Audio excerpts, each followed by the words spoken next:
আসসালামু আলাইকুম, কেমন আছেন আপনারা সবাই? আমি মোহাম্মদ এনামুল ইসলাম আছি মালয়েশিয়া থেকে।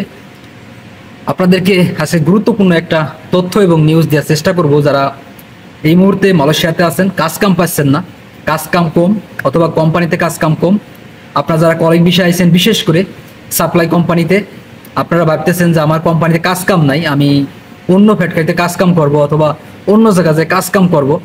সেই ক্ষেত্রে আসলে করণীয় কি এবং মালয়েশিয়াতে কি অবৈধ লোকের কাজ কাম করা কতটা সহজ এবং কতটা কঠিন, সেই বিষয়ে আপনাদেরকে টোটালি একটা ধারণা দেওয়ার চেষ্টা করব এবং অবৈধ হয়ে যে সকল কাজ কাম আপনারা মালয়েশিয়াতে করতে পারবেন সেই বিষয়ে একটু ধারণা দেওয়ার চেষ্টা করব আজকের এই ভিডিওর মাধ্যমে। অবশ্যই ভিডিওটাই আপনারা কন্টিনিউ করবেন, তাহলে বুঝতে পারবেন যে আসলে অবৈধ হয়েও আপনি কোন কোন কাজগুলো মালয়েশিয়াতে করতে পারবেন।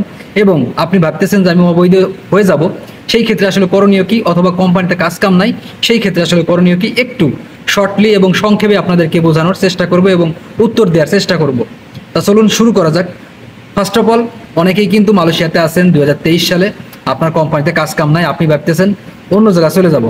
আসলে সেই ক্ষেত্রে দেখা লাগবে আপনি কোন জায়গায় যাবেন আর কি। আপনার কোম্পানিতে কাজ কাম নাই, আপনি কোন জায়গায় যাবেন? আপনার কি চেনা পরিচিত লোকজন আছে? অথবা আপনি কি যেখানে যাবেন সেইখানে কি কাজের নিশ্চয়তা আছে কিনা? অথবা আপনি যেখানে যাবেন সেখানে বেতনের নিশ্চয়তা কত পার্সেন্ট? আপনি যদি কাজ কাম করেন সেখানে আপনি বেতন পাবেন কত পার্সেন্ট নিশ্চয়তা আছে? এই দিকটা প্রথমে দেখতে হবে। অবশ্যই গুরুত্বপূর্ণ বিষয় হলো, আপনি যখন কোম্পানি থেকে অবৈধ হবেন অথবা কোম্পানি থেকে পালায়ে অন্য জায়গায় কাজে যাবেন, সেই ক্ষেত্রে আপনার অবশ্যই জানতে হবে যে আপনি যেখানে যাবেন সেখানে আপনার কাজের নিশ্চয়তা কত পার্সেন্ট, অথবা সেই জায়গায় আপনি কাজ করলে সহজে এবং নিরাপদে কাজ করতে পারবেন এটা কত পার্সেন্ট নিশ্চয়তা, এবং সেখানে আপনি কাজ করার পর বেতন সঠিকভাবে পাবেন সেখানে কতটা নিশ্চয়তা আছে। অবশ্যই এই সব বিষয়ে আগে জেনে বুঝে নিতে হবে। আপনার মনে হলো যে আপনার কোম্পানিতে কাজ কাম নাই আর আপনি হুট করেই চলে গেলেন, অবৈধ হয়ে গেলেন, ব্যাপারটা এরকম না। এটা খুবই সেন্সিটিভ বিষয় এবং খুবই গুরুত্বপূর্ণ বিষয়। অবশ্যই জ্ঞানীরা একটা কথা বলে যে ভাবিয়া করিও কাজ, করিয়া ভাবিও না। এই কারণে আমি বলবো, যারা কিনা নতুন আইছেন মালয়েশিয়াতে অথবা কলিং বিষয়ে আইছেন, অথবা যারা পুরাতন আছেন 2-3 বছর হয়ে গেছে, আপনারা যারা ভাবতেছেন যে আমার কোম্পানিতে কাজ কাম নাই, আমি কোম্পানি থেকে পালাই যাব, অবশ্যই আপনারা পালানোর আগে অথবা যাওয়ার আগে এই বিষয়টা একবার হলেও প্ল্যানিং করবেন। তা না হলে কি হবে, আপনি পালানোর পরে দেখা যাবে যে কোম্পানি থেকে পালানোর পরে অন্য জায়গায় গেলেন, কাজ কাম করলেন, বেতন পালেন না, অথবা যাওয়ার পর কাজ কাম ঠিক মতো করতে পারলেন না, অথবা কাজ কাম করলেন ঠিকই, সবকিছু ঠিক আছে, কিন্তু আপনি ওদের টিকতে পারলেন না, তাহলে সমস্যা হয়ে যাবে। অবশ্যই আমাদের যে সকল বাংলাদেশি ভাই ব্রাদার আছে, যারা আছেন, আপনারা যারা ভাবতেছেন যে চলে যাবেন, এই বিষয়টা খুবই মাথায় রাখতে হবে আপনার। এটা সেন্সিটিভ একটা বিষয় এবং খুবই গুরুত্বপূর্ণ বিষয়। এই জিনিসগুলো আমরা না ভেবেই কিন্তু এইসব পদক্ষেপ গ্রহণ করি। অবশ্যই ভিডিওটা শেয়ার করে দেবেন যাতে সবাই জানতে পারে এবং বুঝতে পারে। আমার বাস্তব অভিজ্ঞতা থেকে বলবো, আপনারা যারা এই সকল বিষয় করবেন অবশ্যই একটু সাবধান থাকবেন। এখন কথা হলো, অবৈধ হয়েও যে কাজগুলো করা যায় মালয়েশিয়াতে, আপনারা জানেন সম্প্রতি সময়ে মালয়েশিয়াতে প্রচুর পরিমাণ ইমিগ্রেশন রেট দিচ্ছে, যেখানে সেখানে রেট হচ্ছে। সো সেই ক্ষেত্রে আপনারা জানেন যে শহর অঞ্চলগুলোতে আপনি যদি কাজের জন্য অবৈধভাবে যদি কাজকাম করেন শহরগুলোতে, তাহলে কিন্তু আপনি টিকতে পারবেন না বেশি দিন, আপনার সমস্যা হবে। যেহেতু আপনি নতুন, সেহেতু আপনাকে বলবো, আপনি যত শীঘ্রই এবং খুব সহজে আপনি গ্রাম অঞ্চলের দিকে চলে যান, যেমন পাম অয়েলের কাজ, কৃষিকাজ, এই সকল, অথবা বাগানের কাজ, এই সব কাজে আপনি চলে যান।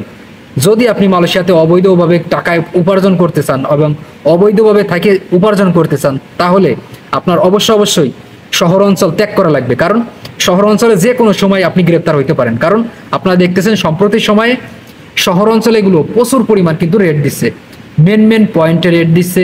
যেই সব জায়গায় প্রচুর পরিমাণ লোকজনের সমাগম, সেই সব জায়গায় আপনার ইমিগ্রেশন রেট দিচ্ছে। আশা করি বুঝতে পারছেন ব্যাপারটা। সো অবশ্যই আপনারা অবৈধ হয়েও, যেমন পাম অয়েলের কাজ, রবার বাগানের কাজ, কৃষিকাজ, আপনার এসব আরও যেসব নানান ধরনের কাজ কাম আছে, এই সব কাজ কাম আপনারা করতে পারেন খুব সহজে। এটা হলো অবৈধভাবে আরও অনেক কাজ করা যায় শহরে। যারা কিনা পান্ডাই লোক, যারা কিনা লেবে পান্ডাই, একবারে বোতল পান্ডাই, তারা আসলে কাজ কাম করতে পারে। আশা করি বুঝতে পারছেন। আর যারা কিনা একদম এর বড় ওরাং, যারা সাধারণ একদম নতুন, যাদের সেন্সিটিভি কম, এবং তারা কিন্তু এইসব সাধারণ কাজ কাম করতে পারবে না। আশা করি বুঝতে পারছেন ব্যাপারটা। আর যারা কিনা অবৈধ হয়, তাদের কলিজাটা অনেক বড়, তাদের কলিজাটা অনেক বড়, তারা অনেক রিস্ক নিয়েই কাজ কাম করে। সো অবশ্যই অবৈধ হওয়ার আগে এইসব জিনিসগুলো আপনাকে ফুল প্যাকেজ মাথায় নিয়ে তারপরে কিন্তু অবৈধ হইতে হবে, না হলে কিন্তু আপনি পরবর্তী সময় সমস্যার সম্মুখীন হবেন, যে কোনো সময় সম্মুখীন হবেন। এই জিনিসগুলো অবশ্যই মাথায় রাখবেন। আর অবৈধদের সবচেয়ে বেশি মেন পয়েন্ট যেটা, তাদের পকেটে টাকা থাকে এবং তাদের কাগজপাতি আত্মীয় স্বজনদের কাছে দেওয়া থাকে, তারা যাতে ধরা পড়লে তারা আত্মীয় স্বজনদের যোগাযোগ করতে পারে, এটা হলো মেন পয়েন্ট। আশা করি বুঝতে পারছেন ব্যাপারটা। আমি মনে করি আপনাদের আজকের এই ভিডিওটা একটু হলো উপকারে আসবে, যারা কিনা ভাবতেছেন এবং যারা কিনা আসবেন মালয়েশিয়াতে, অথবা যারা আছেন রাইট নাও কোম্পানি থেকে ভাগে যাওয়ার প্ল্যান যারা করতেছেন। তবে একটা কথা বলি দিন শেষে, সেটা হচ্ছে যে আমরা মালয়েশিয়াতে আসছি টাকা ইনকাম করতে, আমাদের টাকা ইনকাম করতে হবে। তবে আমি মনে করি সঠিক পথে টাকা ইনকাম করা উচিত, কারণ সঠিকভাবে আপনি অনেক দিন যাবত টাকা ইনকাম করতে পারবেন। কারণ অবৈধভাবে যদি আপনি ধরা পড়েন পুলিশের কাছে, তাহলে কিন্তু অবশ্যই ক্ষতির মুখে হতে পারেন আর কি। তবে আমি আপনাদেরকে বলবো, যারা কিনা লেবে পান্ডাই, একদম বোতল বোতল পান্ডাই, তারাই কিনা অবৈধ হয়। আশা করি বুঝতে পারছেন। ধন্যবাদ, সবাই ভালো থাকবেন আর ভিডিওটা শেয়ার করে দেবেন যাতে সবাই জানতে পারে এবং বুঝতে পারে।